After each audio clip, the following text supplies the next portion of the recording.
Hi everyone, मैं हूं आपका होस्ट प्रशांत। अब यहाँ से हम लोग देखेंगे equation of line. Equation of line होता क्या है, उसको सबसे पहले देखने के लिए आप लोग को एकदम बेसिक से पढ़ना पड़ेगा।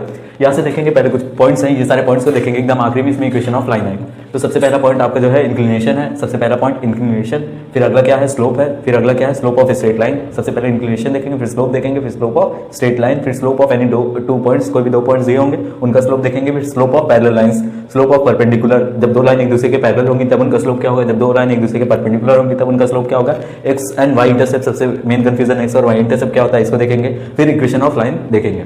सबसे पहले आते हैं यहाँ पे इंक्लिनेशन क्या होता है।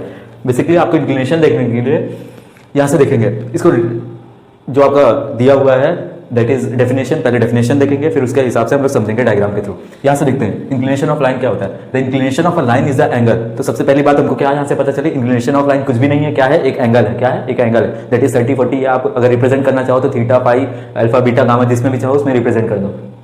ये एक एंगल है which is the part of a line. ये क्या है, एक एंगल है which is the part of a line above x axis. जो आपका एक्स एक्सिस होता है दैट इज कोऑर्डिनेट ज्योमेट्री में जो एक्स एक्सिस होता है, ग्राफ सिंपली अभी ग्राफ समझो, जो ग्राफ में हम लोग एक्स एक्सिस ड्रॉ करते हैं उसके ऊपर के जो पार्ट पे जो आपका एंगल बनता है with respect to X axis, उसी को हम लोग क्या बोलते हैं, इंक्लिनेशन बोलते हैं। यहाँ से देखेंगे जैसे ये आपका क्या हो गया, एक्स एक्सिस हो गया, ये आपका एक्स एक्सिस हो गया। यहाँ से ध्यान देना, ये आपका एक्स एक्सिस हो गया, फिर यहाँ से एक लाइन जा रही है, ये एक लाइन जा रही है। इस एक्स एक्सिस से ऊपर वाले पार्ट में ये जो लाइन है, एक्स एक्सिस का ऊपर वाला पार्ट ये हो गया, और ये जो लाइन है ये नीचे का पार्ट हो गया, ये ऊपर का पार्ट हो गया। तो इस लाइन का जो ऊपर वाला पार्ट एक्स एक्सिस के जो भी एंगल बना रहा है किससे, एक्स एक्सिस के, तो यही क्या कहलाएगा, यही आपका बन जाएगा इंक्लिनेशन। ये आपका क्या हो जाएगा, ये आपका हो गया इंक्लिनेशन। अब हम लोग इसी को चाहें तो थीटा से रिप्रेजेंट कर सकते हैं, दैट इज थीटा से या पाई से या अल्फा बीटा गामा, जिससे हम लोग चाहें इसको रिप्रेजेंट कर सकते हैं। यही आपका इंक्लिनेशन कहलाएगा। अब यहाँ से देखेंगे अगला क्या चीज दिया हुआ है, या सिंपल और इंक्लिनेशन को और अच्छे से समझने के लिए ये आपका एक्स एक्सिस जा रहा है, ये एक्स एक्सिस जा रहा है, इसके ऊपर से कोई सी भी लाइन जा रही है, जैसे ये एक लाइन, एक ये लाइन, एक ये लाइन, इस तरीके से बहुत सारी लाइंस है। तो ये लाइन जो एक्स एक्सिस के रिस्पेक्ट में एंगल बनाएगी ये क्या कहलाएगा, इसका इंक्लिनेशन। ये लाइन जो बनाएगी ये इसका इंक्लिनेशन कहलाएगा। इसी तरीके से जो भी लाइन है एक्स एक्सिस की, सीधी सी बात आप याद रखो, अभी एक्स एक्सिस के positive direction that is anti clockwise direction से जो भी एंगल बनाएगी वही आपका क्या कहलाएगा, थीटा। दैट इज वही आपका बाद में थीटा इंक्लिनेशन कहलाएगा। क्यों, क्योंकि वह एक एंगल होता है। If measured in anti clockwise, अगर हम लोग एंटी क्लॉकवाइज डायरेक्शन में दैट इज क्लॉकवाइज, जब क्लॉक के हिसाब से चलते हैं इस तरीके से, और एंटी क्लॉकवाइज क्लॉक के जस्ट ऑपोजिट डायरेक्शन से। If measured in anti clockwise the inclination is positive. तो अगर हम लोग कभी भी पॉजिटिव डायरेक्शन में, अगर हम लोग एंटी क्लॉकवाइज डायरेक्शन में इसको मेजर कर रहे हैं तो वो हमेशा क्या होगा, पॉजिटिव होगा। हमेशा इंक्लिनेशन क्या होगा, पॉजिटिव होगा। अगर कभी भी आपका हम लोग क्या कर रहे हैं यहाँ से क्लॉकवाइज डायरेक्शन में, दैट इज आपका जिस डायरेक्शन में क्लॉक मूव करती है, अगर हम लोग उस डायरेक्शन में आपका एंगल मेजर कर रहे हैं तो वो हमेशा क्या हो जाएगा, वो आपका नेगेटिव हो जाएगा। जैसे यहाँ पे ये पॉजिटिव है, यहाँ से अगर हम लोग इस तरीके से ले लें तो ये क्या हो जाएगा, ये अगर हम लोग इसको फाई ले लें तो ये फाई नेगेटिव हो जाएगा। यहाँ से देख रहे हैं ये थीटा आपका माइनस होगा, इस तरीके से अगर ये फाई ले लें तो ये फाई इस साइड से क्या हो गया, एंटी क्लॉकवाइज, इस साइड से क्या हो गया, क्लॉकवाइज। तो clockwise minus anti clockwise plus, इसी तरीके से ये वाला क्या हो गया, एंटी क्लॉकवाइज प्लस और क्लॉकवाइज माइनस, बस और कुछ भी नहीं। यहाँ से देखेंगे अब अगला ये हो गया हम लोग की इंक्लिनेशन की बात। तो इंक्लिनेशन क्या होता है, एंगल होता है, बस और कुछ भी नहीं। और कहाँ से, एक्स एक्सिस अबव पार्ट से, एक्स एक्सिस के जो अबव पार्ट है उस लाइन का, जो भी लाइन पास हो रही एक्स एक्सिस और उस लाइन के बीच में जो भी एंगल बनेगा वही आपका इंक्लिनेशन कहलाएगा। अब आते हैं नेक्स्ट पे, स्लोप क्या होता है। फर्स्ट आपका कवर हो गया, सेकंड स्लोप। स्लोप क्या होता है, the slope of any inclined plane. कोई सा भी आपका इंक्लाइंड प्लेन है उसका स्लोप क्या होगा, कुछ भी नहीं, उसका स्लोप एक रेशियो होता है। स्लोप क्या होता है, रेशियो। रेशियो किसी दो चीज के बीच में होगा तो फिर ratio of a vertical rise, that is आपका जो भी लाइन है, जैसे ये एक लाइन जा रही है तो ये कितना ऊपर राइज कहां तक कर रही है उसको क्या बोल देंगे, जैसे ये जितना राइज कर रही है इसको बोल देंगे वर्टिकल राइज। तो जैसे यहाँ पे हम लोग देखेंगे एग्जाम्पल, ये आपका एक्स एक्सिस है, ये आपका एक्स एक्सिस जा रहा है और ये आपकी लाइन है, ये लाइन जितना ऊपर की तरफ गई है और इसको क्या बोल देंगे, वर्टिकल राइज। तो vertical rise of the plane and its horizontal distance. तो हॉरिजॉन्टल डिस्टेंस जहां से एंगल बना है, जिस पॉइंट पे कट हो रहा है वहां से आपका जहां से स्टार्ट हुआ है, दैट इज आप ओरिजिन से मान सकते हो वो हॉरिजॉन्टल डिस्टेंस हो गई आपका। यहां से देखेंगे तो कुछ भी नहीं है। स्लोप क्या है, स्लोप एक आपका slope of a inclined plane is the ratio of a vertical rise of the plane and its horizontal distance. तो स्लोप ऑफ एसी क्या हो जाएगा, दैट इज ये आपका है, ये एसी एक लाइन जा रही है तो स्लोप ऑफ एसी क्या हो जाएगा, equal to vertical rise upon में हॉरिजॉन्टल डिस्टेंस। तो वर्टिकल राइज अपॉन में horizontal distance that is equal to AB upon में बीसी। तो ये वर्टिकल राइज हो जाएगा, ये आपका क्या हो गया, ये आपका वर्टिकल राइज हो गया, और आपका सीबी या बीसी ये आपका क्या होगा, हॉरिजॉन्टल डिस्टेंस। तो slope of AC equal to vertical rise upon में हॉरिजॉन्टल डिस्टेंस, ये एक रेशियो हो गया। रेशियो किसका, परपेंडिकुलर अपॉन में बेस। क्यों, क्योंकि अगर हम लोग किसी भी ट्रायंगल में देखें तो ये आपका वर्टिकल राइज को परपेंडिकुलर बोला जाता है और हॉरिजॉन्टल डिस्टेंस को आपका बेस बोला जाता है, बस यही चीज है। तो परपेंडिकुलर अपॉन में बेस इक्वल टू क्या हो जाएगा, यहाँ से tan थीटा। तो अब यहाँ से देखेंगे हम लोग ये कहां से आया tan थीटा।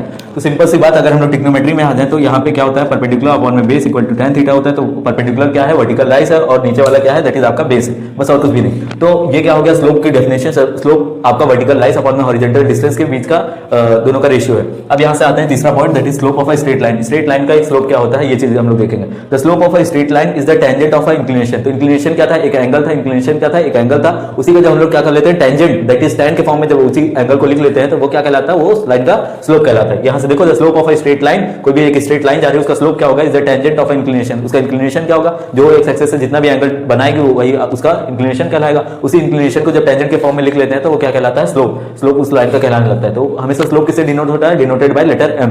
तो यहाँ से that is its slope is m equal to tan theta. तो स्लोप को हमेशा m से डिनोट करेंगे और m क्या हो जाएगा, tan थीटा। दैट इज आपको जब आपको इंक्लिनेशन पता है तो आप उसी के आगे tan लगा दोगे तो क्या हो जाएगा, आपका tan थीटा उसका इंक्लिनेशन हो जाएगा। जैसे आपको पता है किसी भी लाइन का इंक्लिनेशन 30 डिग्री है, that is theta equal to 30 degree. तो इसका जब आपको स्लोप पूछेगा तो आपको इंक्लिनेशन पता है 30 डिग्री, जब स्लोप पूछेगा तो यहाँ पे क्या कर दोगे, tan 30 कर दोगे। तो बस यहाँ से आगे tan 30 की वैल्यू रख देंगे 1/√3, आपका सॉल्व हो जाएगा। अब यहाँ से देखते हैं आपका हो गया पहला इंक्लिनेशन, दूसरा स्लोप। इंक्लिनेशन समझ में आ गया, स्लोप समझ में आ गया। अब slope of a straight line समझ में आ गया, उसी को tan के फॉर्म में लिख दो तो slope of a straight line हो जाएगा। Slope of any two points, अगर आपको दो points that is coordinate axis, that is आपका क्या, अगर हम लोग दो पॉइंट्स ले लें, एक पॉइंट x1, y1 और दूसरा पॉइंट x2, y2। अब इन दोनों के बीच का मतलब इन दोनों पॉइंट को जो टच करते हुए जो लाइन निकल रही है उसका स्लोप क्या होगा, ये जानने के लिए हम लोग देखेंगे अगला वाला पॉइंट। ये बहुत ही इंपॉर्टेंट है, क्यों, क्योंकि आपको दो पॉइंट्स दे दिए जाते हैं और उसका स्लोप पूछ लिया जाता है। दो पॉइंट्स दे दिए जाते हैं उसका स्लोप पूछ लिया जाता है। तो यहाँ से हम लोग जो फॉर्मूला अभी बताने जा रहा हूँ वही आपका इंपॉर्टेंट है, वही वहां पे लग जाएगा। और सिंपल कुछ भी नहीं होता, इक्वेशन ऑफ लाइन में बहुत सिंपल सा आपको स्लोप निकालना आना चाहिए। स्लोप निकालने तब आएगा जब आपको इंक्लिनेशन पता होगा, इंक्लिनेशन उसका एंगल होगा, उसी एंगल को tan के फॉर्म में कन्वर्ट कर लेंगे या उसी को परपेंडिकुलर फॉर्म में बेस करके जैसे भी करके, या आपको इंक्लिनेशन पता है तो उसको tan बना के कन्वर्ट करके स्लोप बना लेंगे। जैसे हमको स्लोप पता चलेगा उसी स्लोप का यूज करते हुए हम लोग किसी भी लाइन का इक्वेशन बता सकते हैं। तो ये आपका बेसिकली फोर्थ वाला पॉइंट बहुत ज्यादा यूज होने वाला कहीं भी। यहां से देखेंगे यहाँ पे क्या लेट ए, हम लोग ने क्या किया, एक पॉइंट ए मान लिया जो x1, y1 है, दूसरा पॉइंट क्या मान लिया, b मान लिया जो x2, y2 है। b any two fix point, इन दोनों को हम लोग ने क्या मान लिया, दो फिक्स पॉइंट मान लिया। इन दोनों को हम लोग ने क्या मान लिया, दो फिक्स पॉइंट मान लिया, दैट इज x1, y1 और दूसरा क्या हो गया x2, y2। अब यहाँ से क्या है, let find the slope of line through a and b।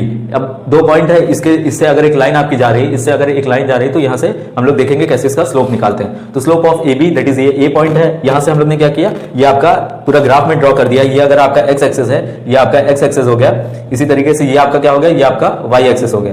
तो ये y एक्सिस, ये x एक्सिस, ये आपकी लाइन एक जा रही है, दैट इज ये दोनों पॉइंट है, इन दोनों पॉइंट को ज्वाइन करते ये लाइन जा रही है। तो ये जितना एंगल होगा वही सेम यहाँ पे भी एंगल होगा। अगर ये थीटा है तो ये भी क्या हो जाएगा, थीटा। यहाँ से देखते हैं, ये अगर हम लोग यहाँ से देखें तो ये आपका टोटल डिस्टेंस कितना हो जाएगा, यहाँ से ये हो गया x1, ये हो गया x1। अगर इसी तरीके से यहाँ पे देखें तो ये क्या हो गया, ये y1 हो गया। अगर यहाँ पे देखें तो ये क्या हो जाएगा, ये आपका हो जाएगा x2। अगर यहाँ पे देखें तो ये क्या हो जाएगा, ये y2। ये दोनों चीज हो गया।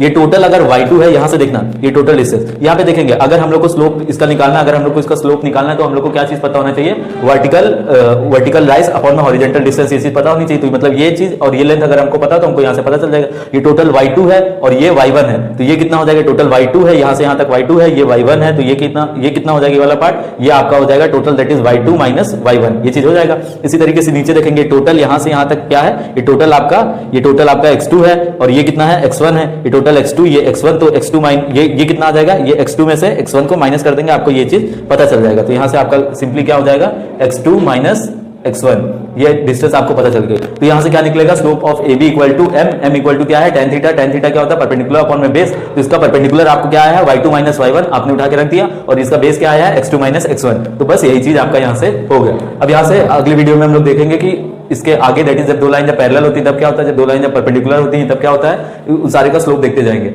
बस अब हम लोग नेक्स्ट वीडियो में देखेंगे। Okay, thank you.